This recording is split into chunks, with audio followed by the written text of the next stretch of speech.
आदाब, मैं हूं इरफान शेख और आप देख रहे हैं कोई सताए हमें बताए। इल्म व तालीम की फितरत में भलाई है। इल्म हर मुश्किल वक्त में इंसान की रहनुमाई करता है। इल्म हर मुश्किल से निपटने में मददगार साबित होता है। जिस दौर में भी बड़ा चैलेंज आता है तो उससे मुकाबला करने की हिम्मत इल्म ही दिखाता है। अभी हाल ही में कोरोना वायरस ने जब तबाही मचानी शुरू की तो बड़ी बड़ी ताकतों ने घुटने टेक दिए। न हथियार काम आए, न औजार काम आए, न ताकतवर इंसान के बाजू काम आए। अगर किसी ने काम किया तो वो है इल्म। दुनिया के बड़े बड़े साइंटिस्ट अपने अपने इल्म के साथ सर जोड़कर बैठ गए और इस वबा से लड़ने के लिए वैक्सीन इजाद की। वैक्सीन का अमल कामयाब हुआ। लोगों ने वैक्सीन लगवानी शुरू कर दी। इसके नतीजे में काफी हद तक कोरोना पर काबू पा लिया गया। लिहाजा इल्म व तालीम का सफर रुकना नहीं चाहिए। तालीम के बहते हुए चश्मों में सियासत का जहर नहीं घोलना चाहिए। तालीम के कारवां में अड़चन नहीं डालनी चाहिए। किसी भी तालीमगाह का तासुफ का निशाना नहीं बनना चाहिए। तालीम पर मजहब का रंग नहीं चढ़ना चाहिए। तालीम तो तालीम है। जहां भी तालीम हो, जो भी उसे दे हासिल कर लेना चाहिए, क्योंकि दुनिया की दौलत तो आती जाती है मगर तालीम की दौलत हर नए दिन के साथ बढ़ती रहती है।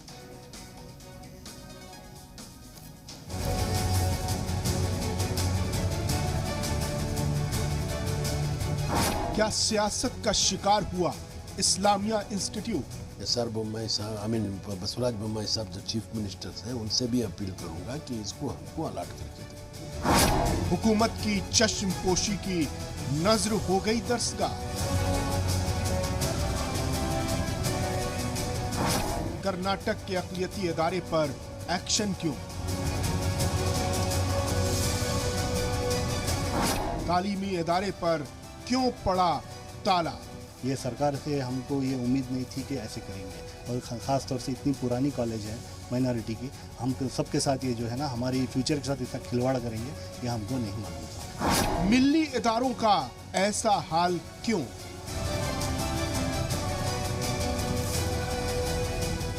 आपसी इख्तिलाफात का असर तलबा के मुस्तकबिल पर। इल्म व तालीम का चिराग कैसे होगा रोशन? कोई सताए हमें बताए में आज हम बात करेंगे बेंगलुरु के इस्लामिया इंस्टीट्यूट की। एक ज़माने में यह इदारा उरूज पर था। इंजीनियरिंग के इंस्टीट्यूट में जो मैनेजमेंट है उसकी सियासत होने लगी। वो आपस में कॉन्फ्लिक्ट पैदा होने लगा, जिसके वजह से बहुत नुकसान हुआ। यहाँ पर यह भी देखा गया कि जो पॉलिटिकल इंटरफेरेंस है वो भी ज़्यादा होता रहा। कई बार जो पॉलिटिकल पार्टीज़ है ये देखते हुए कि यह माइनॉरिटी का इंस्टीट्यूट है, उन्होंने अपने हाथ पीछे कर लिए। इस पूरे स्टोरी को आप देखें, इस रिपोर्ट को आप देखें, उसके बाद हम बातचीत करेंगे।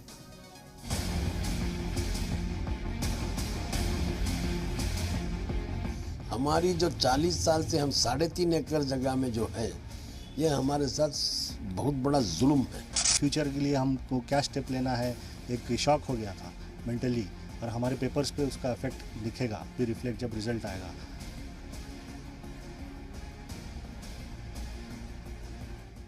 बेंगलुरु के इस्लामिया इंस्टीट्यूट ऑफ टेक्नोलॉजी का भी हाल वही हुआ जो बेशतर मुस्लिम इदारों का होता है।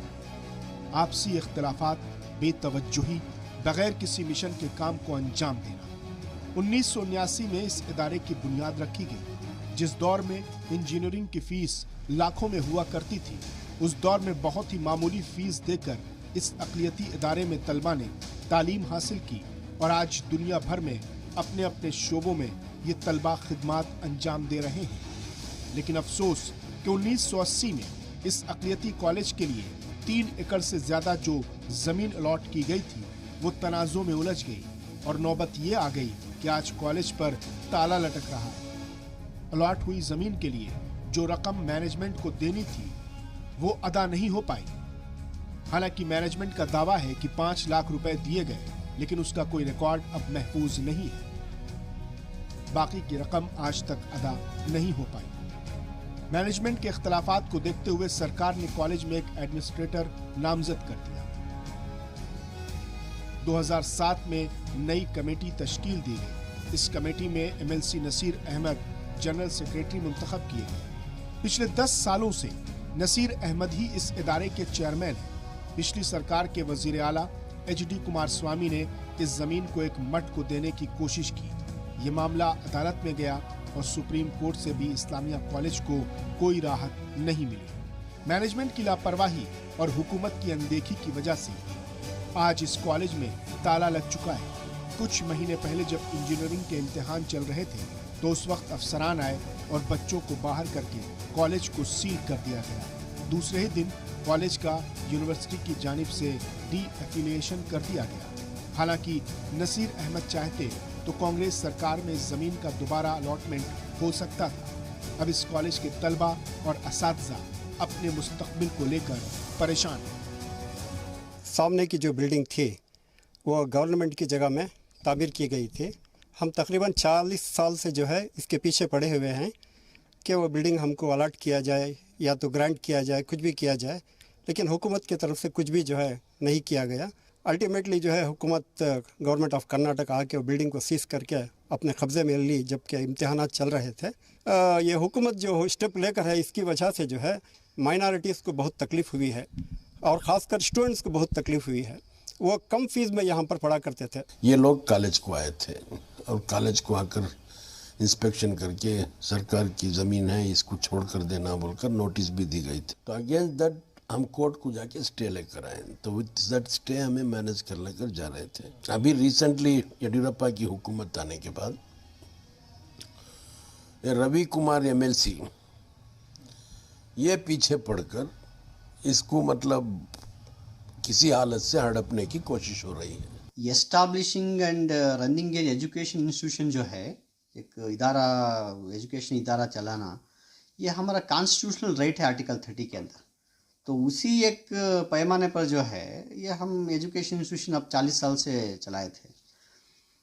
तो अगर ये इंस्टीट्यूशन बंद हुआ तो ये स्टूडेंट कम्युनिटी के लिए जो है लॉस है। बीजेपी के MLC रवि कुमार का कहना है कि अब इस इदारे का इस जमीन पर कोई हक नहीं है क्योंकि वो इसे हासिल करने में नाकाम रहे। किसी इंस्टीट्यूशंस को गवर्नमेंट ग्रांट देना है तो एक बार देता है, दूसरी बार नहीं देते। ऑलरेडी ग्रांट दे दिया था, वो का ऑक्युपाइड किए थे लैंड, वो इंक्वायरी हुआ, हाई कोर्ट जजमेंट है गवर्नमेंट के फेवर में, गवर्नमेंट क्या कर रहा है वो करेक्ट है बोल के हाई कोर्ट जजमेंट है, इसलिए वापस दिया। हुकूमत ने 1978 में हमको 50 एकड़ का ग्रांट दी थी, लेकिन 88 में 8 एकड़ का ग्रांट कंफर्म हो गया। पैसा बनने के लिए डिमांड भी आ गया। मैनेजमेंट के झगड़े से हम वो जो पैसे बने 5,80,000 पर 35,000 रुपया जो बने उसका रिसिप्ट हम नहीं रख सके। हालांकि इस्लामिया इंस्टीट्यूट ऑफ टेक्नोलॉजी के चेयरमैन MLC नसीर अहमद का कहना है कि इंतजामिया इस जमीन को हासिल करने की हर मुमकिन कोशिश कर रहा है।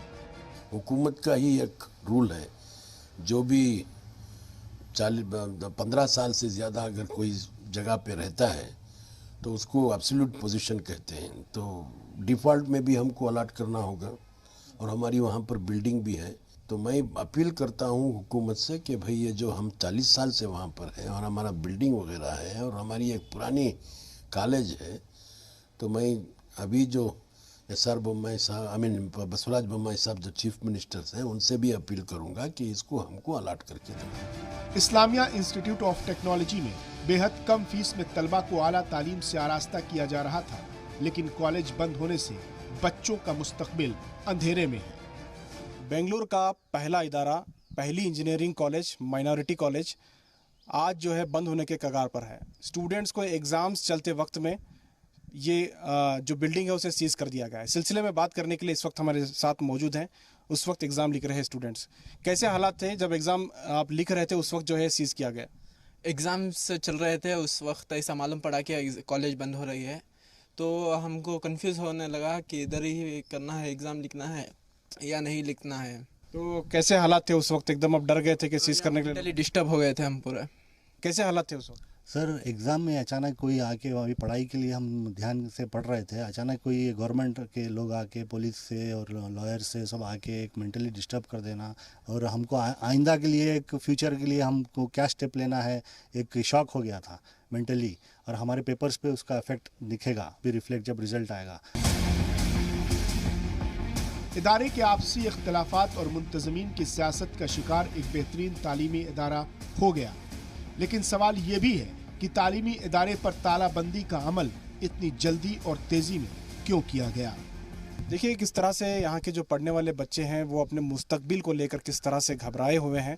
इनका कहना है कि इनकी अधूरी पढ़ाई हुई है और ऐसे हालात में अगर कॉलेज बंद होती है तो ये कहाँ जाएंगे। फ़ीस का भी मसला है क्योंकि यहाँ पढ़ने वाले वो मुतवस्सित तबके से ताल्लुक़ रखने वाले लोग हैं। यहाँ न सिर्फ मुसलमान बल्कि तमाम मज़हब के लोग पढ़ते हैं।